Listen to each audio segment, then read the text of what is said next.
বীরভূমের পণ্ডিতপুর ব্রততীর্থ ইনস্টিটিউশনে নবীনবরণ ও বিদায় সংবর্ধনা অনুষ্ঠান। বীরভূমের দুবরাজপুর ব্লকের পণ্ডিতপুর শ্রী শ্রী রামকৃষ্ণ আশ্রম পরিচালিত ব্রততীর্থ ইনস্টিটিউশনে আজ নবীনবরণ উৎসব অনুষ্ঠিত হয়। সেই সঙ্গে এই বিদ্যালয় থেকে উত্তীর্ণ ছাত্রছাত্রীদের বিদায় সংবর্ধনা জ্ঞাপন করা হয়। পড়ুয়াদের ক্লাসরুমে বেলা 10টা নাগাদ আজ এই অনুষ্ঠান অনুষ্ঠিত হয়। চলতি শিক্ষাবর্ষে যে সকল ছাত্রছাত্রী ভর্তি হয়েছে তাদেরকে চন্দনের ফোঁটা, ফুল, খাতা, কলম দিয়ে যেমন বরণ করে নেওয়া হয়, তেমনি চতুর্থ শ্রেণীর উত্তীর্ণ হওয়ার পর যারা এই বিদ্যালয় থেকে চলে গেছে সেই সব বিদায়ী ছাত্রদের স্মারক দিয়ে সংবর্ধনা অনুষ্ঠিত হয়। উপস্থিত ছিলেন এই বিদ্যালয়ের সম্পাদক তথা শ্রী শ্রী রামকৃষ্ণ আশ্রমের শীর্ষ সেবক স্বামী সত্য শিবানন্দ মহারাজ, প্রধান শিক্ষক প্রিয়ব্রত মাহাতা সহ ব্রততীর্থের অন্যান্য শিক্ষক শিক্ষিকারা। এছাড়া উপস্থিত ছিলেন স্থানীয় বিশিষ্ট শিক্ষানুরাগী ভীমচন্দ্র সাহা, শ্রীধর চন্দ্র দে, নগেন্দ্রনাথ মাহাতা, সাবির খান প্রমুখ। খুব উৎসাহ আর আনন্দ উদ্দীপনায় ছোট ছোট শিশুরা এই অনুষ্ঠানে অংশগ্রহণ করে। শিশুদের এবং অভিভাবকদের উদ্দেশ্যে স্বামী সত্য শিবানন্দ মহারাজ তুলে ধরেন তার বক্তব্য।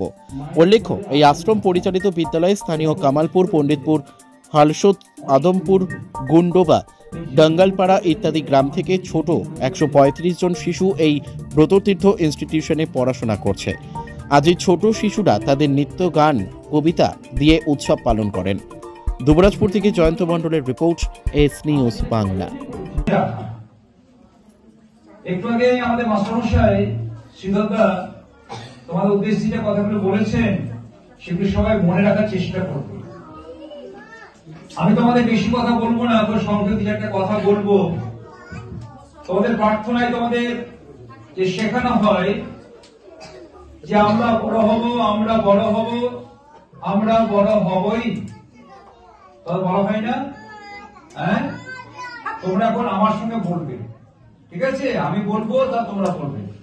বলো, আমরা বড় হব, আমরা বড় হব, আমরা বড় হবই।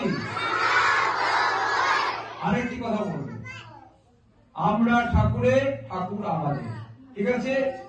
ঠাকুর বলতে শুধু আমাদের দেবতা নয়, সব দেবতাই একই। যারা মুসলিম সম্প্রদায় থেকে এসছো তাদের কাছে আল্লাহ তোমাদের ভগবান, আমাদের কাছে ঈশ্বর শ্রীরামকৃষ্ণ মাশাআল্লাহ আমাদের কাছে ভগবান, একই বস্তু, আলাদা কিছু না। ঠিক আছে? আমরা ঠাকুরের, ঠাকুর মানে আল্লাহ, ঠাকুর মানে ঈশ্বর, আলাদা কিছু না। ঠাকুর মানে গড। ঠিক আছে?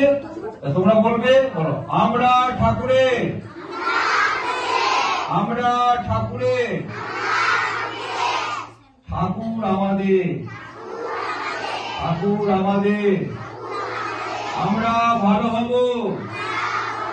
আমরা ভালো হব, আমরা মিথ্যা কথা বলবো না,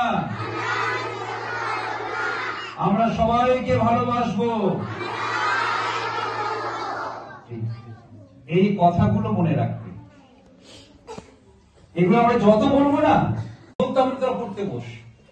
এই অভ্যাসটা তৈরি স্কুলের স্যাররা যখন করাবেন, প্রার্থনায় কি করে দাঁড়াতে হয়, প্রার্থনা করতে হয়, স্কুলে ডিসিপ্লিন শৃঙ্খলা মেনে চলতে হয়, হ্যাঁ, ক্লাসে মনোযোগী করা, এগুলো যখন স্যাররা করাবেন, বাড়িতে যে বেশিরভাগ সময়টা আপনাদের কাছে থাকছে, সে দায়িত্ব আপনাদের।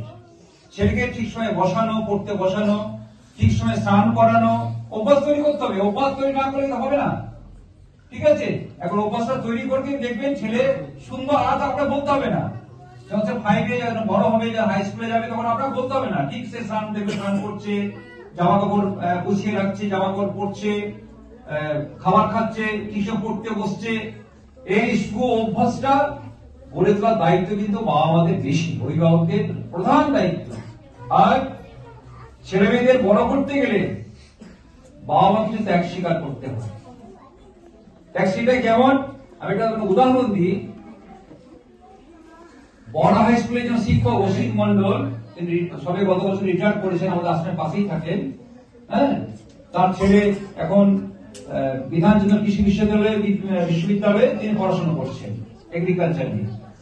তো তার ছেলে এখন মাধ্যমিক পরীক্ষা দেবে যে বছর, আজ থেকে 3-4 বছর আগে কথা। মায়ের কোলে আড়ালে থাকতাম, এর এখন স্কুলে এসেছে, অনেক উন্নতি।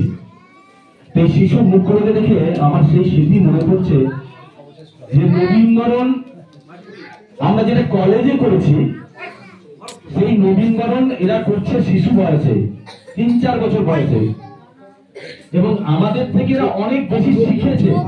এখন উন্নত যেমন প্রযুক্তি, তেমনি বাপ মারাও আমাদের বাবা মায়ের থেকে এখন বাবা মারা অনেক বেশি উন্নত সব দিক থেকে। শিক্ষা, ধর্ম, বিজ্ঞান, এই যে চর্চা, সেই চর্চা এখন মা বাবারা আসছেন। আমাদের মা বাবারা কোনোদিন স্কুলে যেতেন না, সেরকম সময়ও ছিল না, সম্ভবও ছিল না, এখন আসে। তো সবচেয়ে ভালো লাগছে এই যে শিশুদেরকে নিয়ে আপনাদের একটা পরিমণ্ডল তৈরি হয়েছে। এখানে হিন্দু মুসলিমের ব্যাপার নেই, আমার শিশুটিও সেই ক্লাসে পড়ে, একসঙ্গে পড়ে।